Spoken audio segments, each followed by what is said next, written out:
Pemirsa, Kepala Desa Kohot masih tetap ngotot mengklaim bahwa area pagar laut bersertifikat yang kini disorot oleh publik dulunya adalah daratan milik warga. Namun kini Menteri ATR BPN sudah membatalkan puluhan sertifikat tersebut. Pembatalan sertifikat itu setelah sebelumnya sempat sesumbar bahwa laut di wilayah Kohot adalah empang dan daratan milik warga yang tergerus abrasi, kini Kepala Desa Kohot Arsin menghindar saat akan diminta wawancara awak media. Kepala Desa Kohot Arsin tidak sendiri karena ia terlihat dikawal sejumlah orang yang mengikutinya dan mempersempit ruang gerak wartawan saat akan meminta konfirmasi sang kepala desa. Sosok Kepala Desa Kohot Arsin sempat viral di media sosial karena terlihat di lokasi pemasangan pagar laut yang kini menjadi polemik hingga memiliki sertifikat HGB. Namun Arsin menyebut video diambil pada 2 tahun lalu sebelum pagar bambu berdiri di tengah laut. Kedatangannya waktu itu adalah untuk melakukan sidak karena ada laporan warga terkait aktivitas ilegal pemasangan bambu. Begitu ada siang waktu, saya datang ke sana, kurang lebih saya sidak lah. Kenapa? Sebagai kepala desa, saya harus tahu apa yang terjadi di desa saya. Ketika nanti ada yang mempertanyakan, jawaban tidak tahu itu bukan jawaban seorang kepala desa. Akhirnya saya ke sana, saya lihat benar, saya bilang, ini ada apa Pak? Saya mau masang-masang bambu. Saya masang bambu, dia bilang saya ngebatasin tanah saya. Oh, dasarnya apa? Ada gambar ukurnya dari BPN, oh iya. Akhirnya saya nunjuk-nunjuk batas mana gitu. Itu tangan saya nunjuk. Dan saya bilang, Pak, kalau misal Bapak ngebatasin tanah dia, emang kebetulan tanah dia itu tanah milik, ada akta jual belinya, saya dilihatin ke saya juga. Dan udah abrasi, emang di Kohot ini banyak yang abrasi dah.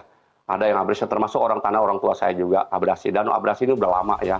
Jadi itu foto 2 tahun yang lalu. Sementara itu, mantan Kabareskrim Polri Komjen Pol Purnawirawan Susno Duaji mengimbau pihak KKP menindaklanjuti hasil penyelidikan internal dan menyerahkan bukti dan temuan terkait pagar laut Tangerang kepada aparat penegak hukum agar mereka bisa segera mengungkap dalang pemasang pagar laut. Pertama dari segi hukum ya, kita minta segera turun, yaitu KPK, Kejaksaan, kemudian Polri. Sidiklah ini kasus besarnya dulu korupsi, suap. Kemudian yang lain sesuai tadi dikatakan Mas Doni ya, yang punya PPNS terkait dengan lingkungan hidup. Kemudian yang merusak biota dan sebagainya. Kemudian mengganggu alur pelayaran dan sebagainya. Nah itu segera turun karena rakyat ini suatu big question bagi rakyat itu siapa sih pelakunya? Dan tadi udah dikatakan Mas Doni sudah diperiksa oleh KKP. Hasil dari KKP itu dipakai oleh penyidik untuk mengusut tindak pidana yang lebih besar. Baik. Lewat tadi jadi dikatakan oleh Pak Fuad Bawasir tadi follow the money gitu. Kan gampang. Ngalirnya jangan-jangan ngalirnya dari rekening sini ke sini. Kita tunggu ya berarti kerjasamanya.